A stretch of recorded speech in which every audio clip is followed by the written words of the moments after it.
তাকে জানতে হবে, তাকে মানতে হলে তাকে আগে ভালোবাসতে হবে। ভালোবাসা যদি প্রমাণিত না হন, তিনি যদি আমাদের ভালোবাসার পাত্র না হতে পারেন, তাহলে আমরা তাকে ব্ল্যাঙ্ক চেক দিয়ে মানতে পারবো না। খেয়াল করেন, তা আপনি জানলেন কি করে? বললেন কিতাবে পড়ছি। আর তোমরা খেয়াল করো নাই, তিনি যখন হাঁটেন তার মাথার উপরে গাছ ছায়া দেয়, মেঘমালা ছায়া দেয়, যেন নবীর শরীরে রৌদ্র না পড়ে। তোমরা দেখো না? আমি খেয়াল করেছি।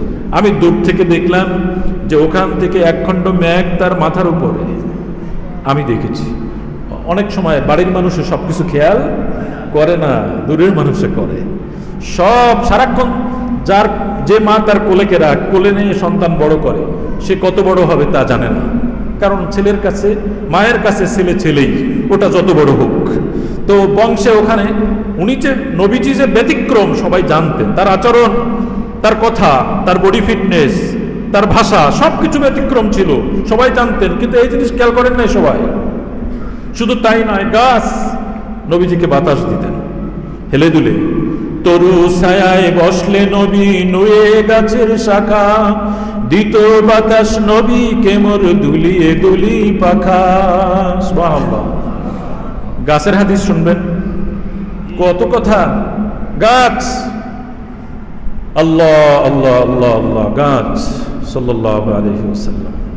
নবীজি একবার বের হলেন মদিনায়, পথিমধ্যে একজন বেদুইন অমুসলিমের সাথে দেখা। তিনি বললেন কোথায় যাও? নবীজি তাকে জানতে চাইল কোথায় যাও? বললেন আমি আমার পরিবারের কাছে যাই। বললেন তুমি কি আমাকে দুটো সাক্ষ্য দিবে, দুটো কথা আমার তো শুনবে। বললেন কি কথা?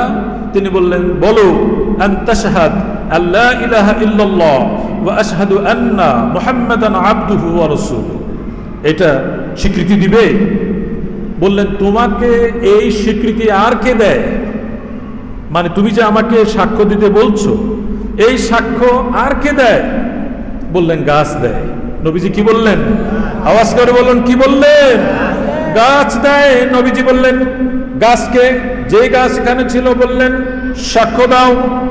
তিনবার গাছ বলল আশহাদু আল্লা ইলাহা ইল্লাল্লাহ ওয়া আশহাদু আন্না মুহাম্মাদ, আওয়াজ করে বলেন ওয়া আশহাদু আন্না মুহাম্মাদান আবদুহু ওয়া রাসূলুহু।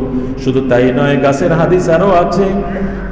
একজন নবীজি গেলেন, সাথে সাইয়েদনা ওমর, সাথে সাইয়েদনা বড় বড় সাহাবায়ে কিরাম ছিলেন। একজনকে বললেন আমার শরীরে রৌদ্র লাগতেছে। কে বললেন? নবীজি বললেন আমার শরীরে রৌদ্র লাগতেছে। সেইখানে কোনো গাছ ছিল না, সেইখানে কোনো গাছ ছিল না। নবীজি বললেন দেখো কাছাকাছি কোনো গাছ আছে কিনা। একজন আনসারী সাহাবী বললেন দেখো গাছ আছে কিনা, গাছের কাছে যাও। ওই আনসারী সাহাবী একটু দূরে গেলেন, বড় একটা গাছ তিনি দেখলেন ছায়া দিতে পারবে। গাছের কাছে গিয়ে বললেন গাছ, নবী তোমাকে ডেকেছেন, নবী তোমাকে ডেকেছেন, নবীর মাথায় ছায়া লাগবে। বলা মাত্র হাদিস শরীফে আসছে, আপনারা পড়বেন। মাটি তেড়ে ফুরে নবীজির ইয়াদা বুকের সামনে সে গাছটা দাঁড়িয়ে গেল। সুবহানাল্লাহ বলবেন না? দাঁড়িয়ে গেল। এই দেখার পরে মাথা ঠিক থাকে? গাছ চলে আসছে, মাটি ছিঁড়ে একটা জীবন্ত গাছ যদি নবীর সামনে এসে দাঁড়ায়, আপনার কি মনে হবে তখন? শান বোঝার চেষ্টা করেন। কোন নবীর উম্মত আমরা বুঝতে পারি না, আমরা কোন নবীর উম্মত বুঝতে পারি না।